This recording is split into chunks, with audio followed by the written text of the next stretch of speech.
Vakorinto wa vumbirhi chapter number 8 hi ta hlaya verse number 1 hi fika na yona aka verse number 5. Haleluya. Hi hlayeleni yona loko mi yi kumini, Xikwembu xi hi pfuna xi hi katekisa. Amen. Amen. Amen. Amen. Amen. Amen. Hallelujah. Hlayeleni yona loko mi yi kumini. Vakorinto wa vumbirhi chapter 8 verse 1 to 5. Vamakwerhu, hi lava leswaku mi tiva leswi tintswalo ta Xikwembu ti swi endleke etikerekeni ta Makedoniya.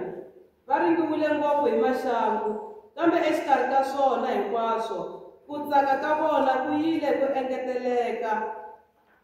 Kutani hambileswi a va ri evusiwaneni lebyikulu, va humesile tinyama hi ku hanana loku tlurisaka mpimo. Ndzi nga mi byela leswaku va tlengile hi ku ya hinkwaswo leswi a va ri na swona ni ku hundzisa kwalaho. Hi ku rhandza ka vona va komberile hi matimba swinene leswaku hi va katekisa hi ku va pfumelela ku hoxa xandla xa vona entirhweni lowu wo pfuna vahlawuriwa va Xikwembu.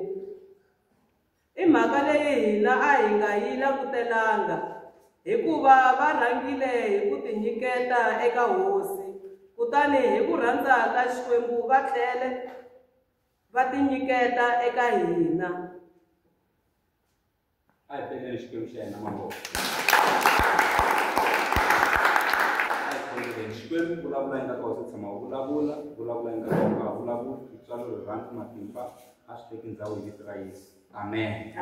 A hi peleni Xikwembu xa hina mavoko.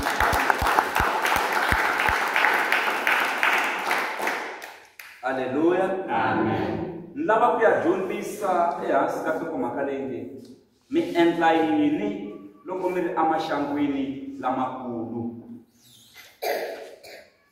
Loko hi ri karhi hi hanya, swilo a swi nga tshami swi ri karhi swi khuluka. Hambi munhu a ri n'wana wa Xikwembu wa pfa a nghena amaxangwini lamakulu. Mutsari wa buku leyi ya Vakorinto i muapostola Paul, loyi a nga Paul of Tarsus, loyi a nga hundzuka bridge ra ku fikelela na vamatiko.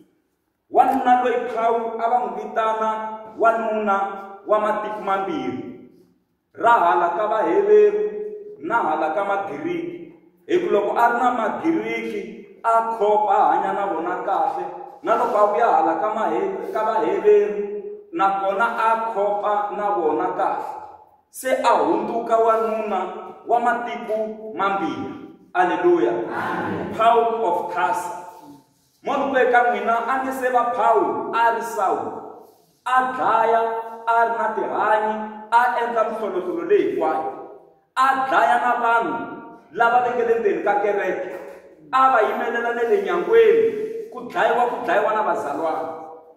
Hi a specialize hi law, a ri na ti-degree, a ku nga ri degree yin'we ntsena, mara law hi yona a yi famba mahlweni. Se kun'wani a dlaya a endli na mapapila hi ku yena nawu a wu tiva, a dlaya na hi mapapila swi tlhela swi nga yi helo, hikuva a dlaya ka tirhisana nawu. I Saul yolowo.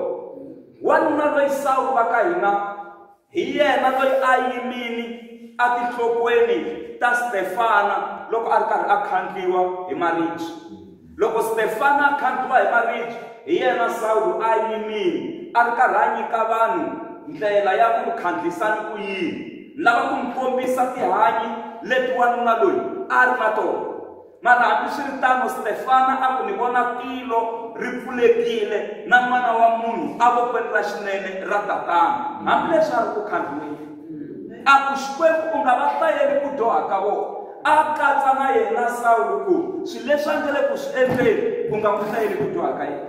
Mara ku ba siku rin'wanyana va ka hina loko a ri karhi a ya a Damaska, nakona a ya a ku onheni kwala ndleleni a hlangana na rihati, hayi a wela ahasi, yiri a huma mahakatimba lama tihlweni la.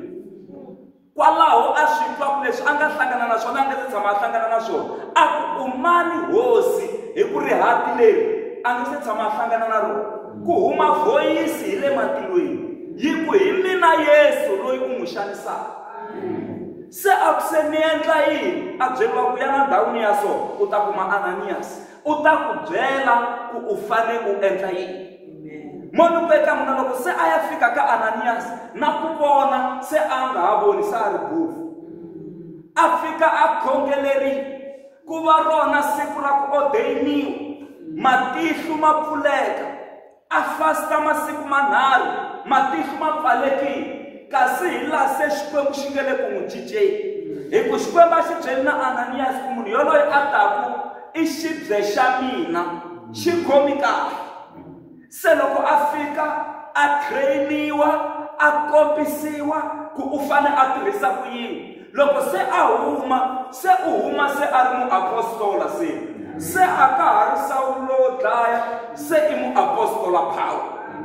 Se Paulo se a sungula ku nghena asin'wini, maxangu wa mativa muapostola Paulo, wa xi tiva xiyimo xa ku hlangana na vanhu va khomi tinhonga, va n'wi ba hi tinhonga a nga va onhelangi nchumu.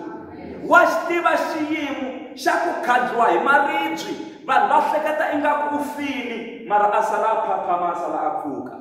Wa xi tiva xiyimo xa ku fayeteriwa hi xikepe ematini, va heta masiku mo tala va ri ndzeni ka mati. Wa xi tiva xiyimo xexo. Wa xi tiva xiyimo xa ku lumiwa hi nyoka ya vuxungu. Wa swi tiva swiyimo swa ku hambanahambana. Ni vulavula hi muapostola Paulo. Se Paulo u tsale buku a tsalela ve le Korinto tanihi papila ro sungula. Yena a nga swi tivi ku u tsala Bibele, a tiva ku u tsala papila a tsalela ve le Korinto. Mara papila leri u ri tsala a ri khontsweni, u ri tsala a ri jele, mara a tiyisa vanhu lava nga le kaya. Se u tsale papila ro sungula a tsalela va Korinto. Se leri hi nga hlaya ka rona i papila ra vumbirhi, a hi ngo papila ra vumbirhi. Aleluya, kereke ya hosi. Leri a ku ri papila ra vumbirhi leri a ri tsalela ve le Korinto. Se a kuma ku endhawini ya le Korinto vanhu va kona ve le ku xanisekeni, ve le ndzeni ka vusiwana lebyikulu, va tlhela va va endzeni ka mavabyi lamakulu, va tlhela va va endzeni ka swiyimo swa ku hambanahambana. Se a va xanisiwa hi swiyimo swo hambanahambana, hi xilungu va swi vitana ti-affliction. Hi lero if you are afflicted, milenteni ka khombo leri kulukumba, milenteni ka ku xaniseka lokukulukumba, ku xaniseka vatswari, ku xaniseka vana, ku xaniseka maxaka, ku xaniseka rixaka, ku xaniseka na community hinkwayo. Mi kuma ku vanhu va kona ve le ndzeni ka maxangu lamakulu. Se Paulo va ka hina wa va kombisa ve le Korinto a ku xiyimo lexi mi nga le ndzeni ka xona mo hi mi byela ta vumbhoni bya le Makedonia. Endhawini ya le Makedonia nakona a va ri avusiwanini lebyikulu, naswona eMakedonia a va ri ndzeni ka khombo lerikulu. Vanhu va le Makedonia xiyimo a xi nga tshamisekanga, xiyimo a xi nga ri kahle, mara vo na dyondza ku nyikela emahlweni ka Xikwembu. Vusiwana bya vanhu va le Makedonia byi vheta byi nyamalala.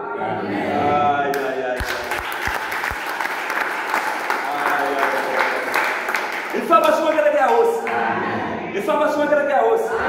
Se a va kombisa ku lexi nga pfuna vanhu va le Makedonia na n'wina mi nga pfuneka. A hi kereke yin'we ya le Makedonia leyi a yi ri ku xanisekeni, mara i tikereke ta Macedonia. Se tikereke ta le Macedonia a ti ri khombyeni lerikulu, mara xihundla lexi va nga xi endla hi la ku mi xerhela xona ku na n'wina mi ta kota ku pfuneka. Swa ku mhaka yini mi endla yini loko mi ri maxangwini lamakulu? Van'wana loko va ri maxangwini lamakulu va tshika kereke. Van'wana loko va ri maxangwini lamakulu va tshika mindyangu ya vona. Van'wana loko va ri maxangwini lamakulu va tshika mintirho. Van'wana loko va ri maxangwini lamakulu va rhurhana le tikweni leri va tshamaka ka rona. Van'wana loko va ri maxangwini lamakulu va dya poison. Van'wana loko va ri maxangwini lamakulu va teka tintambu va ti suka. N'wina mi endla yini loko mi ri endzeni ka maxangu lamakulu? Loko hi hanya ka vutomi lebyi hi pfa hi nghena endzeni ka maxangu lamakulu. Loko mi ri ndzeni ka maxangu lamakulu, xikwembu ka ha ri xikwembu na? Yesu ka ha ri Yesu na? Vhangeli leyi mi nga dyondzisiwa yona ma ha yi tsundzuka na? Ni vula loko mi ri endzeni ka maxangu lamakulukumba. A swi tshami swi ku sirhelela swilo ku pfa ku ngheniwa endzeni ka maxangu lamakulukumba. Yi duma fridge yi ri hava nchumu, mara yi ri ku dumeni, gezi ri le ku dyekeni. Hi loko munhu se a ri ndzeni ka maxangu lamakulukumba. Loko munhu a ri ndzeni ka maxangu lamakulukumba pfumaleka na Colgate yo hlamba matihlo. Loko munhu a ri ndzeni ka maxangu lamakulukumba, loko u ri ndzeni ka maxangu lamakulukumba ku va na load shedding, mara yi va ka n'wina ntsena. Lako makhelwani va layitile swi ri kahle, yi va ka n'wina ntsena hi mhaka ya ku tiyuniti ti herile. Ku hava na 20 rand yo xava tiyuniti. Hapa hi nghena emaxangwini lamakulu. La mi swekaku vuswa mara mi nga swi tivi ku byi mi ta xela yini. Ku pfa ku ngheniwa endzeni ka maxangu lamakulu. Ni mi dyondzisa ku tanihi vana va Xikwembu a hi suseni moya wo nyenyela. Hi huma ka moya wo nyenyela, hi nghena ka moya wa ku tirhela Xikwembu hi ku tiyimisela. Hi nkarhi hi swi tiva ku a swo saseka ntsena. Haleluya, kereke ya hosi. Se muapostola Paulo u ri eka vona lexi nga pfuna vanhu va le Macedonia, xiyimo lexi mi nge le ka xona. Ina na n'wi mi le ndzeni ka xiyimo xa ku xaniseka lokukulukumba, mara va le Macedonia makhombo ma vona a ma le henhla ngopfu, mara va pfunekile. Se hi lava ku mi byela ta vumbhoni bya vona. Se a number 1, vanhu lava va tinyikerile aka Xikwembu. Va swi vonile ku hi le ndzeni ka maxangu lamakulu. Va nga tinyikeli ka vomalume, va nga tinyikeli ka vohahani, va nga tinyikeli tin'angeni, va nga tinyikeli vaprofeteni, va nga tinyikeli hala na hala, mara endzeni ka xiyimo xa vona na ku pfumala ka vona va tinyikela aka Xikwembu. Va tinyikela aka Xikwembu. Va ti byela ku loko hi fa hi fela Xikwembu, na loko hi hanya hi hanyela Xikwembu. Loko hi fa hi va Xikwembu, na loko hi hanya hi va Xikwembu. Loko hi fa hi va hosi, na loko hi hanya hi va hosi. Loko hi hanya hi hanyela Xikwembu, na loko hi fa hi fela Xikwembu. Va ti nyikela. Haleluya, kereke ya hosi. Va tinyikela aka Xikwembu. Mhaka leyo yi va pfuni ngopfu. Lexi endlaku hi lolohisa milenge ka swa Xikwembu a hi se tinyikela aka Xikwembu. Ku na lomu hi nga tinyikela kona, ku na lomu hi nga busy kona. Laha mbilu ya munhu yi nga kona hi laha xuma xa yena xi nga kona. Laha xuma xa munhu xi nga kona hi laha mbilu ya munhu yi nga kona. Mara loko mo teka xuma xa n'wina xi va akerekeni, na mbilu ya n'wina yi ta va akerekeni. Hi vulavula hi ku teka ka xiviri xa n'wina mi xi nyikela aka Xikwembu. Male papo mutsho mi tinyikerini aka Xikwembu na? Mi langusela ku huma aka maxangu walawo, mi ta huma njhani mi nge se tinyikela aka Xikwembu? Ku na Xikwembu xa ku kota ku humesa ne le ndzeni ka ndlwini. Kuna xikwembu xa ku kota ku humesa le ndzeni ka khele ra tinghala. Kuna xikwembu xa ku kota ku humesa le ndzeni ka khele ra ndhobo. Kuna xikwembu xa ku kota ku humesa aka xiyimo xihi na xihi. Xikwembu lexi i Jehovha wa mavandla. Hi va tinyikela aka xikwembu. Kereke ya hosi a hi tinyikeleni aka xikwembu. Loko ho tinyikela aka xikwembu hi nyikela xiviri xa hina. Hi tinyikela tanihi mhamba leyi hanyaku. Mi ta swi vona hi nge he swi kumeki ku endla swa xikwembu. Hi mhaka ya ku hi tinyikelini aka xikwembu. Loko ni teka mhani mfundhisi a va vitana xivongo xa ka Ntlhamu. Se hi ku va tinyikerini aka maxava, automatically loko se hi endla swo sayini xivongo xa vona xi vhe xi cinca, se va hundzuka wa ka maxava. Pasi ra vona se ra ka maxava. Ti-certificate ta vona leti va nga na tona se ta ka maxava. Loko va ba swilo bekela hinkwako swi vitana maxava. Se i va ka maxava hi ku va tinyikelini aka maxava. Se na hina vukreste bya mampela, xivongo lexi aka Kreste lexi xi ta vonaka siku hi nga ta tinyikela aka xikwembu. Swivongo swa hina swi vhe swi cinca automatically ivi hi va ka Kreste. Xivutiso ku xa n'wi xivongo xi cincini na? Loko a xi cincini a mi ta hanya ku fana na Mukreste. Loko a xi cincini a mi ta vulavula ku fana na Mukreste. Loko a xi cincini fambelo ra n'wina ri ta fana na Mukreste.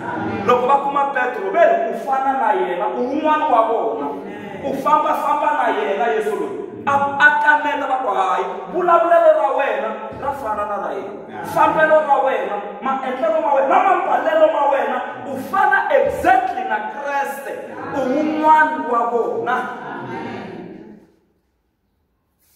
A hi tinyikeleni aka xikwembu. Jini loko va tinyikela aka xikwembu va hetelela va tinyikela na le ka hina malandza ya xikwembu. Va vutise kwalamu ngo mi tinyikeleni ka mfundhisi wa n'wina na? Mi tinyikeleni ka mfundhisi wa n'wina na? Mi tinyikeleni ka mfundhisi wa n'wina na? Before mi tlela ka yindlu liya i mani a nga ta ta khongelela yindlu liya? I mfundhisi maxava kumbe i mfundhisi wa kun'wana? Ku lava wun'wana. Swa tikomba ka mina a wu tinyikelanga. A wu tinyikelanga. N'wana a lovoliwa hambi ku fona u tivisa mfundhisi hi kombela ku mi hi khongelela. N'wana wa lovoriwa rindzimi sweswo ntsena a ho lava swo tala. Mara van'wani va byeriwile mara maxava a wu byeriwi. I ku a va tinyikelangi aka wena. Va languse kwalaho mi ngo mi tinyikeleni ka mfundhisi na? Mfundhisi loyi u nga tinyikela se aka yena u nge n'wi hleli, u nge vulavuli ku biha hi yena. Moni mi byela mutswari hambi o va endlisi ku yini swa cinca ku i mutswari na? I mutswari wa wena a swi na mhaka hambi u na nenge un'we, hambi u na voko rin'we, hambi u endlisi ku yini i mutswari wa wena a swi nga cinci. Mfundhisi hambi a ri na ximirhani mfundhisi wa wena.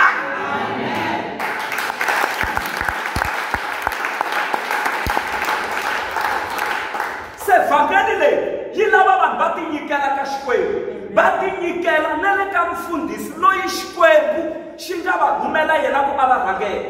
Hi ku loko mi nga tinyikelangi eka nandza wa xikwembu, hambi no chumayela ni vumbuluka mi nge nitwi, hambi no chumayela ni minenge wun'we mi nge nitwi, hambi no chumayela ni vavalarini mi nge nitwi, hambi no chumayela ni tshami hansi mi nge nitwi. U nge nitwi hi ku a wu ni twisisi, u nge nitwi hi ku a wu tinyikelangi aka mina. Loko mi lava ku nandziheriwa hi kereke, dyondzani ku tinyikela ka xikwembu, mi tinyikela na le ka nandza wa xikwembu.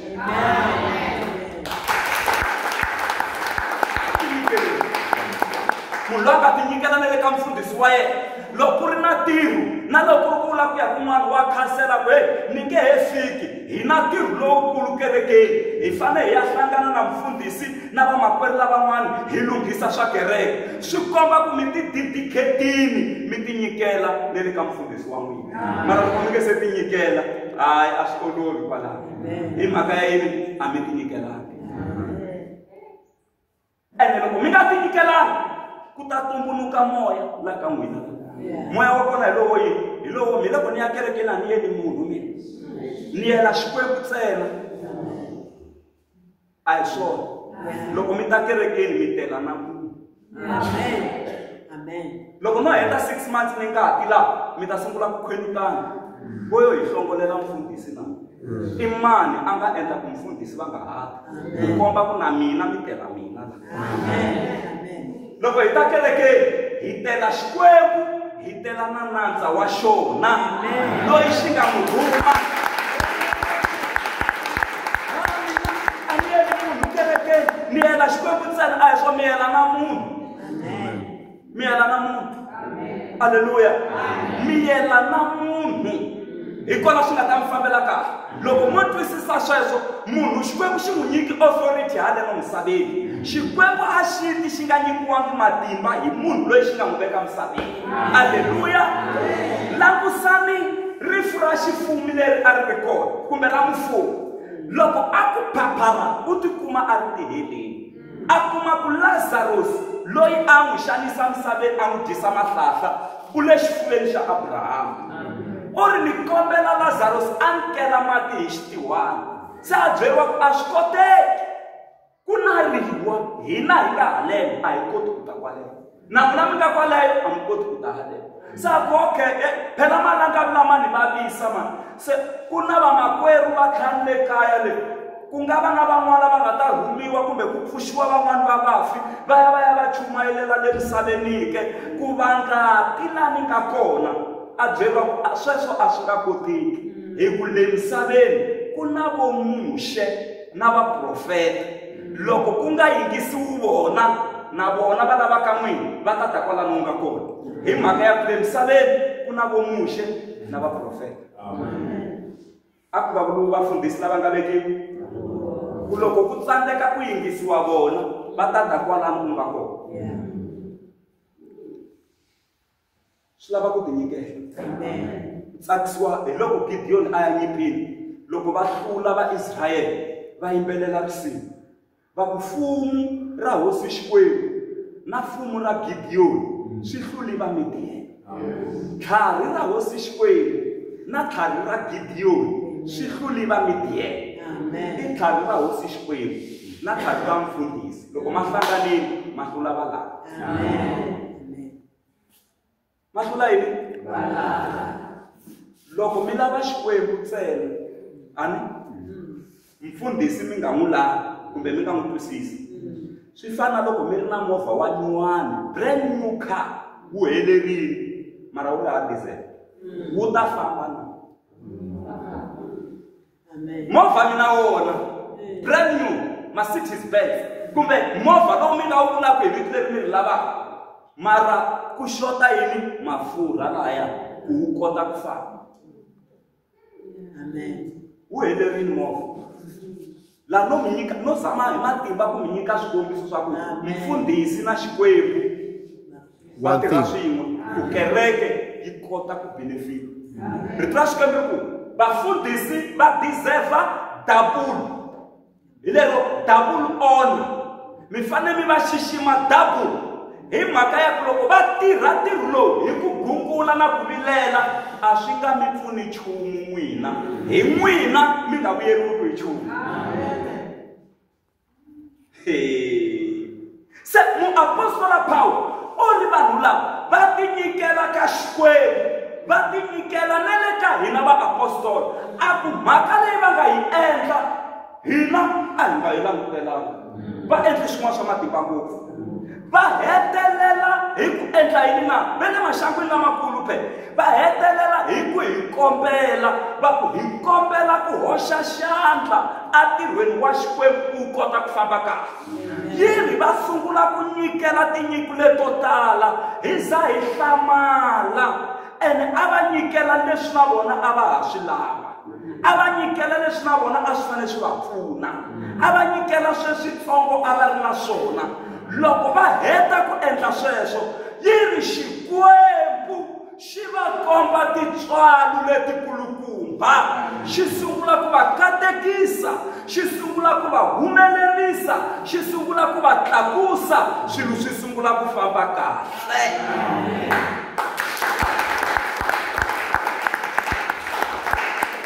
Anga vulavulanga na ndzawa hosi, mi endla yini loko mi ri maxakweni lamakulu? Yes. Number 1, tinyikeleni aka Xikwembu. Number 2, tinyikeleni aka nandza wa Xikwembu. Number 3, nyikelani leswi mi nga na swona. Mi nga langusi ku n'wina mi sala na yini, ntsena swilo swi tirhela ku tirhi wa hosi wu famba. Mi vona ku Xikwembu xi ta mi katekisa hi ndlela yin'wani leyi mi nga yi languselangiki. Mi ta vekela thayilese ka yindlu ya thayilese leyi loko mi khalkuleta yi fanele mi durhela ngopfu. Mi hlamala Xikwembu xi mi pfuna mi kuma mi vekele yindlu liya hinkwayo liya. Belela silingi mi hlamala mphamini, mi hlamala yindlu yi herile. Loko mi langutisa kasi mali yele yi tisi ku yini yele nan'we mi tlhela mi nga swi twisisi. Silivhere na siku i swa Yehova. Xikwembu xa katekisa xi ri ni ringeteni mi vona ku ni nkaka ni nga mi pfuleli mafestere ya tilo na ni mi nisela mikateko. Hey, ku na mafestere ya tilo, mani nga swi tivi ku na mafestere tilweni. Mara loko Xikwembu xi vulavula xi ri mi vona ku ni nkaka ni nga mi pfuleli mafestere ya tilo na. Ma vona mafestere loko ma pfuriwile mi mi nisela mikateko. Amen. Mi endla yini loko mi ri maxangweni lamakulu? Mi endla yini loko mi ri maxangweni lamakulu? Hana a ri maxangweni lamakulu ya ku pfumala n'wana. A tekuna Penina, a ka chingeriwa hi Penina, a n'wi kulela. Elkana a za ku no, wena leswi ni ku rhangisaka swona, rirhandzu leri ni nga na rona ri tlula vana va 10. U tiyisa sati phela. Mara still Hana swi twa ku xota swin'wana, a ya tepileni. Hana maxangu a ma twa yena. Loko a fika kerekeni a khongelela n'wana, heli mprista mukhalabye a tshami nyangweni, yi ri se a khalabyini swinene. Loko a langusa Hana kuma ku Hana milomo yo banana marito a ma ha humi. Munhu loyi ni nga twaka a khongela se u miyerini, mara loko ni n'wi langusa mihloti yi le ku humeni, milomo yi le ku bananeni. Twanani heli leswi a nga vula swona. U yo tshinela haleno, u vitana Hana phela. Ivi Hana a tshinela vitaniwa ku hi mprista. Twanani mprista hi ku ri u ri ko va hava tindhawu to dakwela ka tona.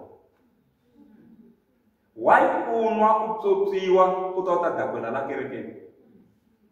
Ku ri mina ni nga byela n'wina ni nga ta vhela ni tshika kereke.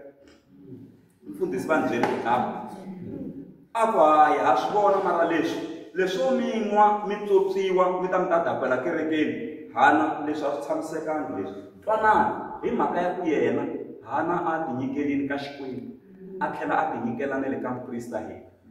U ri a ni tswotswiwangi, ku na swin'wana ni swi phefulelaku Xikwembu xa mina amoyeni wa mina. Twanani mprista hina, u ri famba a ku endleki leswi u lavaka swona. Hi ndlela yin'wana xikhongelo xi humini sweswi, chayisa. Xikwembu a xi ku nyiki ku navela ka mbilu ya wena. Loko a ya kaya a fika a teka bebe ka n'wana ku nga Samuel, swo endlenge swa ka swo khomiwa hi mprista hina. Mara loko a yo tibyela Hana ku mukhalabye loyi u n'wi hlamurisa swin'wana, u n'wi byela ku namuntlha ni la ku n'wi caca a swi twa namuntlha. A fana hi kumi mikateko yeliya. Va languse kwalaho ku ngo sometimes tikhomeni loko mi fika mahlweni ka magandza ya Xikwembu. Mi nga ta luza na swin'wana swa kahle.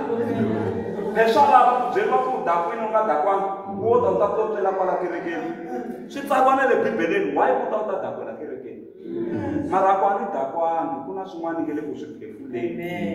Se a ku hayi loko swi ri tano, famba. Xikwembu a xi ku nyiki ku navela ka mbilu ya wena. A swi endleki, famba hi kurhula. A vha a katekisini. Hana u pfunekile, yi ri endzhaku ka Samuel ku tlheli ku beburiwa vana van'wana lavo tala. A hi Samuel ntsena nga hetelela ya beburiwile. Se hi lero se xivelekelo se a xi pfulekile, se xivelekelo xa leswinene. Na n'wina ku nga pfuleka xivelekelo xin'wana kwala ximoyeni xa leswinene, swin'wana swi sungula ku beburiwa. Munhu u tinyikela ka Xikwembu, a tinyikela na le ka nandza wa Xikwembu, a nyikela na leswi a nga na swona, a nga langusi ku yini hi yena. Mi ta vona mikateko. A hi sikeni hi nga minenge ya yona. Amen. Amen. Amen. Amen. Amen. Amen. Hallelujah. Ai pongeleni kwero askar kole. Memblesi hanya Niki matimba yang tinggi na makwenda wena Jehova. Wosi amatimba amakwenda wena. Yesu Kristo wa Nazareth. Wosi amatimba kwa. Oitobisile itabe mande babale na Makedonia. Tikereke tele Macedonia. Let atimuswani lechukuru. Nale mashamu na mafutumba. Kambe ba maanteni kamasha.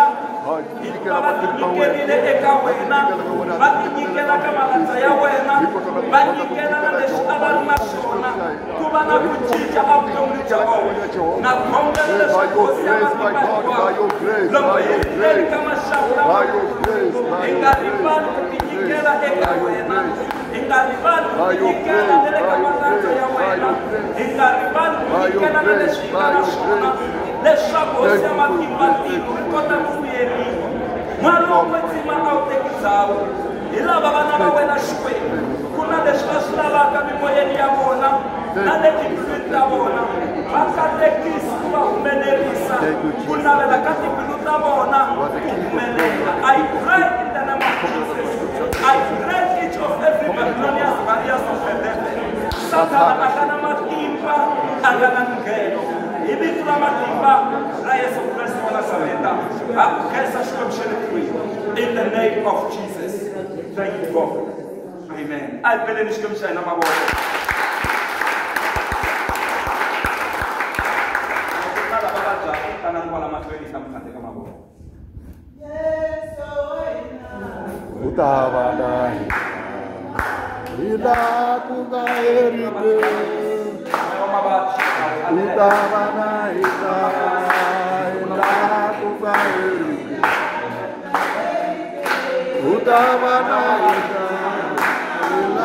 kungaerike Utavana ila kungaerike Utavana ila kungaerike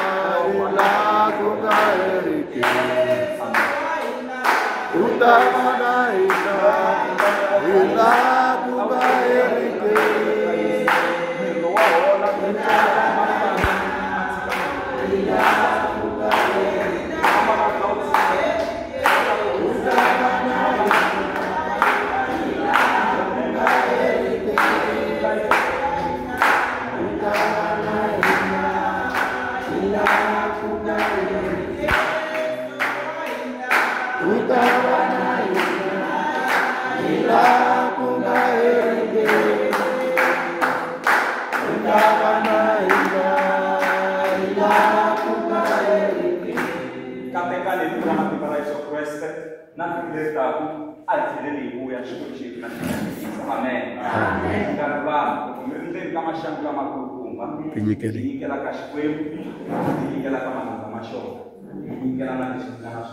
Automatically